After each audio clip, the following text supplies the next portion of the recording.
Hi, folks. This is Dr. Kat Schreier, your host for The Water Show, founder of the Water Citizen Media Foundation. If you're watching this anywhere other than thewatershow.org, make sure to head on over there so you can catch our amazing sponsors from the Brew. We've got all the Brew folks, or as many as we can, the folks from the Brew as our sponsors and getting their stories out.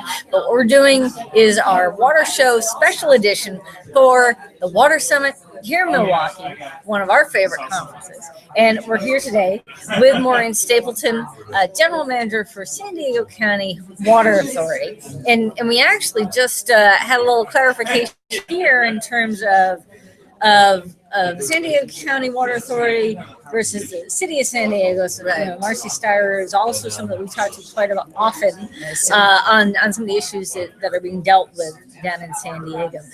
So tell us the difference between those two organizations before we get started. Sure. The Water Authority is the wholesaler providing up to 90% of all of the water that's needed for the region. We represent pretty much the entire county. And the City of San Diego is one of our member agencies, one of our customers, and we provide water to them. City of San Diego is the retail water agency that provides water to about a third of the total region. So when you get your bill as a water citizen, you often, the retail is who you pay your bill to. Right. Wholesale may be the one who actually captures the water, stores the water, treats the water, and then delivers it to the retail. Yes. And that, I think, is something on the institutional side a lot of people don't recognize, and they might see some. Well, I thought Marcy was in charge of San Diego. No, Maureen was in charge of and one of the things the Water Authority also does is we do regional planning, and that's really important because if you did it just individually by a certain, we've got 18 cities plus the large county area, you don't have that synergy between and among. So we're the regional planner for water supply and water reliability for the region. So you were actually on a panel here about water finance. Yes. But the people who we're paying our bills to are the retailers, who's setting the rates that the individuals and the businesses and everything are paying. So how do you guys get into that dialogue about the amount that people are paying the bills for? Because all your 18 different entities, I'm sure, have different rates. They do have different rates. They're very much similar in the sense that they're all tiered rates based upon water use. And then they also have the same charges, fixed charges, that we charge for all of our water agencies. They have those same charges. And as I indicated, that the vast majority of our retail agencies actually have a service charge, a set service charge in addition to the variable charge. So that's to actually get that water that they purchased from you all and get it to your house. Right. So all the different neighborhoods, and everybody needs to have service to live in a city or a county or a town. Now, because one of the issues that we also talked about at this conference is how to integrate questions of equity and affordability. Yeah. And now your 18 entities, are they all water departments affiliated with the city that's led by a mayor? No, not at all. Actually, only 6 of our 24 member agencies are cities. The rest are water districts, irrigation districts, public utility districts, and we have 1 federal member agency, which is Camp Pendleton. Oh, right. Yeah, which, of course, our military facilities are small cities themselves. Right, exactly. Yeah. And they have water needs, and particularly water reliability is critically important for national security. That's a huge piece of our infrastructure is dedicated to, the military compounds in Camp Pendleton, which is huge. Yeah. And when the water is delivered through, particularly with a city entity, sort of this conversation about whether water should be thought of in terms of technical aspects or financial aspects versus political. And the politicians shouldn't be getting involved in water. Yet when you're dealing with a city agency, it's led by a mayor. It is an executive branch of government. And it really is water in service to that entity. Now, what's the governance for your authority? Right, and so I have a very large board that's made up of representatives of each of our member agencies. So as a result, I have 2 mayors on my board. I have council members from those agencies on my board, as well as elected officials from the water districts that we serve. So this idea that somehow you're going to take politics out of water is not realistic. No, not at all. We were talking about that in part because of considerations of how you deal with issues of equity, Sure, race. I mean, here we're in Milwaukee. That we just talked about this in the last interview of just how. It's de facto segregation is still here, and in many cities. We were in Atlanta last week. We saw a lot more minority leadership. In San Diego, you're right on the Mexican border. Right. It's much different, I think, in California. Yes. Just because of the location we're at, right. as And well history. as everything is so different. And so for us, it really is, our focus is on disadvantaged communities. And those disadvantaged communities come in many colors, many shapes, sizes, and so forth.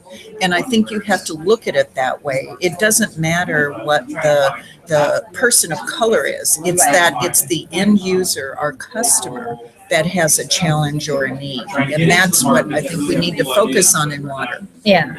I mean, we actually did a series once on Hispanic water leaders. And actually talked to people who, I mean, this was on our first series, and it was just basically people that I knew as leaders in water who happen to have Hispanic last names. Yes. And so let's have a conversation on air about where your family came from, how many generations they've been here. I mean, going back to folks like the time Ken Salazar was sure. I mean, that's a very old family. One of the first water rights in this country was Salazar ditch, and so sort of some of the assumptions that it's all about who's crossing over the border. The talk about a wall. And you know what? So I do get the question from time to time about, particularly when we're in a drought, which is, well, if we just stop building, or we just stop people from moving here, then our water issue would go away. And actually, in San Diego, births over deaths have represent more than 2/3 of our increase in population. And so the question I always ask back is, are you willing to have your children not live in San Diego County and your grandchildren? Because give them the boot, kick them out. And their issue stop having kids. No more sex in San Diego. And so water is sexy. And so that's really, that really hits home for them, to understand that this isn't about population moving into San Diego County. This is our generation's next generation and their children. That's what we're working for. We're working for water reliability and resiliency, as we heard today, for the next generation and the generations after that. When we do look at water in Hispanic populations within large cities, sort of this idea that it's there's all one Hispanic people.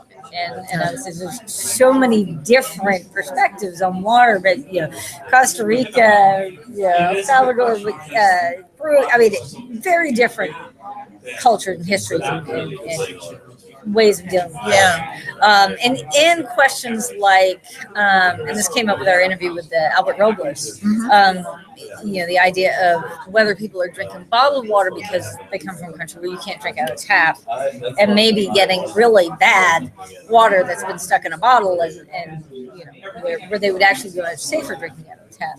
But how much of the population is Spanish speaking? How much with the cultural and language communication issues? Well, clearly, most of our communication we do bilingual, and it's just because of where we're located. But you raise a very good issue, which we've actually dealt with and focused upon, and that is you have a lot of migrants who come into San Diego County and think that our tap water is not potable, it's not drinkable, because wherever they came from, they were used to dealing with bottled water. And what we found out is there were some less than scruple companies that were going into these neighborhoods and saying you need to buy equipment to be installed in your home to make your tap water drinkable. And so we actually put out a campaign, now this is a number of years ago, related to the quality of our tap water and its drinkability, so that they weren't spending needless money on improvements to water quality that wasn't necessary, and that has helped a lot. We've really made a big push about tap water, our member agencies as well as the Water Authority. Yeah, we actually kind of collected stuff about the story of the shift to bottled water and increases in cavities. People are not getting fluoridated water. They're not, dental community is recognizing increasing cavities as people shift more to bottled water. Exactly. I wanted to jump back to what we started talking about before we hit the button was what we've been doing at the Water Show, the Water Citizen Media Foundation, of trying to identify all the women water leaders.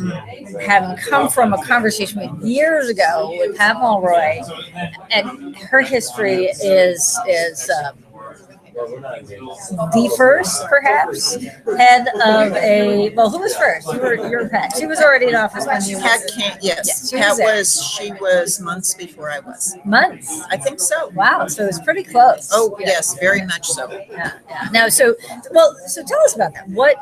What was it? How did you end up being general manager? What was your background? I have spent my whole career in public service, and I started on a playground in the summer in a recreation program, and weaved my way through parks and recreation, personnel, finance, ultimately to being the assistant city manager for the city of San Diego. And it was really the drought in 1991 where the San Diego region was cut 31% in our water supplies. And I was doing economic development, redevelopment, and realizing the significance of water as the essential commodity, truly the lifeblood of the economy and the quality of life in our region. And it got me interested in water in general. And as a few years later, the general manager position opened, and I had no water background before they tagged me to come over and manage the Water Authority. So water was brand new to me, but I had such a passion for water reliability and the influence it had on our quality of life that here I am 20 years later. That's great. That's great. And you're and originally my first bachelor's was in government. So sort of there you go. Starting with public service, Public and then administration. Going back. There you go. Yeah. Okay. In looking, so we've been interviewing dozens of women water leaders. So every time we find a new dot on the map of cities that are or have been led by a woman, that we try to talk about their background and where they came from. We've found three major tracks of where women are coming up. Certainly, historically, the pioneers, and we talked to Elisa Speranza, we talked with Katie McCain, we talked with a number of folks, and that generation it tended to come from public administration, PR, communications, human relations. then you see this influx of women in engineering Yes. and science. The third track, this is something I thought was very interesting. I want to explore this more. Is it's actually through the labs. You get a lot of women without, really? without the college background who come in through labs and operate. And I think Kansas City or.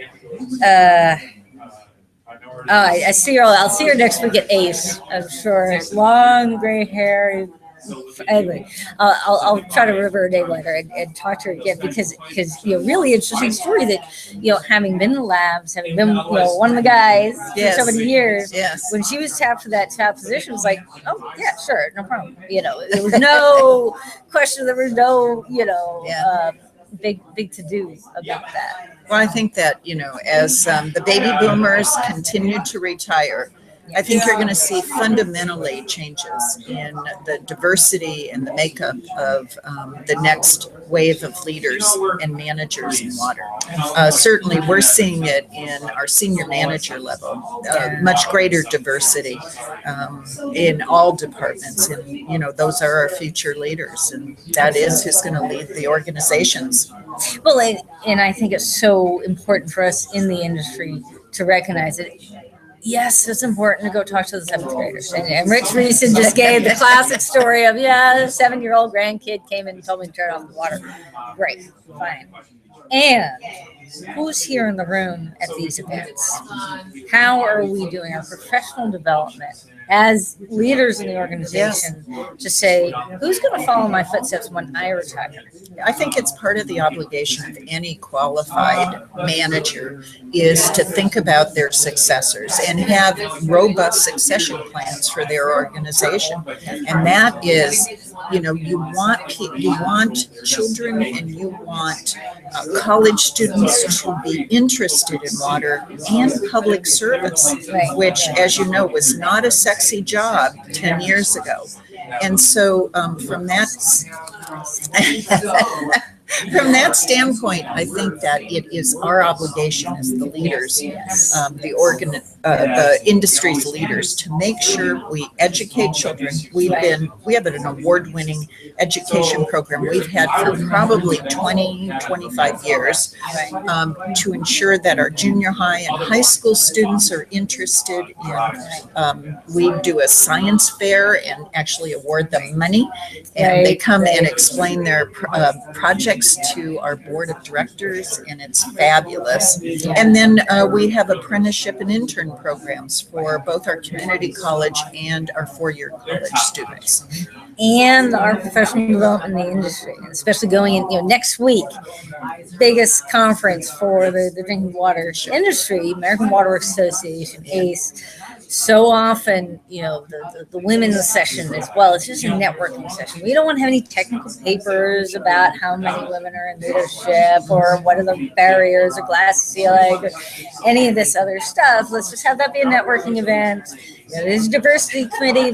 They're down the hall. They're on the last day of the conference. It's like, but if we need to be able to show the diversity of faces in leadership, if we need to be able to develop folks at those middle levels who will become the next leadership, how do we ensure that we are reaching out to women and minorities and develop them as part of that leadership development from the middle levels of the next generation of leaders, and not the kids who are when you retire, you're not going to be replaced by a seventh grader. Right, exactly. So how that's do we internal to your organization, and any manager should, hopefully they do, have development plans for each of their leaders, supervisors, managers, and the executive level. And if they're not doing that, woe on them, because they're not leaving their organization in good hands when they leave. And so, yes, conferences are very important, but those are just one piece of a bigger package and a bigger I think, program for ongoing employee and leadership development. Absolutely. And the last piece I just want to touch on is a big part of what this organization is about is providing a cluster, a ecosystem of support for innovation with waterpreneurs. Right. And we have been huge fans of waterpreneurs in this whole cluster program approach. Where do you guys fit in? Do you work with any particular clusters or particular universities to develop your next innovation for the Water Authority? Well, we have a couple things going on. First of all, we are very fortunate in San Diego to have really nationally recognized institutions. Cal State San Diego, University of California at San Diego, Cal State San Marcos. I mean, we've got a lot. In addition, we have like Scripps Institution of Oceanography, and certainly for climate change, that is critically important, ongoing relationships. We're just really fortunate to have a variety of resources. And then we've got, high tech and really a lot of technology being developed in San Diego that we partner through a variety of organizations and groups where they come to a group and say, this is my idea, we need it kind of truthed, does it make sense, would it work for you? And we are actually members of a number of those. Fabulous. Well, I may have heard or may not have heard that Water Citizen just packed up our place on Capitol Hill. We're in transition right now because I'm on the road for the next month anyway with all these water conferences, but eventually we'll head back to DC, wrap things up, hopefully do a Water Across America tour, driving cross country and hitting, filming at sites all along the way to get out to California. So I'll be in Southern California. Come visit. Yeah, absolutely. Come look at our desalination plants. Would love to. Would be thrilled to get out there and get you guys do these behind the scenes tours. Yeah. It's really a great opportunity for Water Citizen to get to the tours that if you're not going to the water conferences, you don't get to go to the tours. We bring the tours to you. Perfect. So, well, thank you very much. Thank you for taking the time. Really enjoyed this, and thank you, Water Citizens, for watching us. And please watch the rest of the coverage of the Water Summit here in Milwaukee. Join us next week for ACE. Check out what we did last week at One Water Summit. And if you're watching this anywhere other than thewatershow.org, please head on over there to catch the videos for our sponsors. Be part of the conversation, leave some comments, questions, etc. And we will see you next time on The Water Show.